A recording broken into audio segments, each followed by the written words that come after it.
Good morning friend. आज आहे शनिवार. आज आहे 3 ऑगस्ट. आजची सुरुवात ड्रायफ्रूट्सनी झालेली आहे. नेहमी मी भिजत टाकते आणि 1 ग्लास पाणीसुद्धा पिते.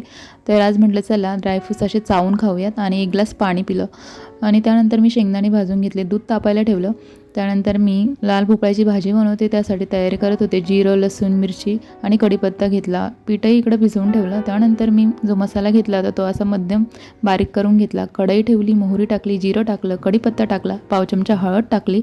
त्यानंतर मी जो मसाला वाटून घेतला तो टाकला, छान मिक्स केलं आणि कापलेला जो भोपळा होता त्या याच्यामध्ये टाकून मिक्स करून घेतला. चवीपुरतं मीठ टाकलं आणि झाकण ठेवून भाजी मस्त तयार झाली.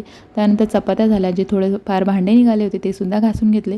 किचन ओटा क्लीन करून घेतला. आर्यनचा डबा भरला, माझा डबा भरला. मसाले भात रात्रीचा होता तो गरम करून टिफिनमध्ये भरला. अंघोळ झाली, देवपूजा झाली, मन अगदी प्रसन्न झालं आणि मी निघाले माझ्या ऑफिसला. चला फ्रेंड, बाय बाय. लाईक करा, शेअर करा आणि चॅनलला सबस्क्राईब करा. पोहोचले बरं हॉस्पिटलला.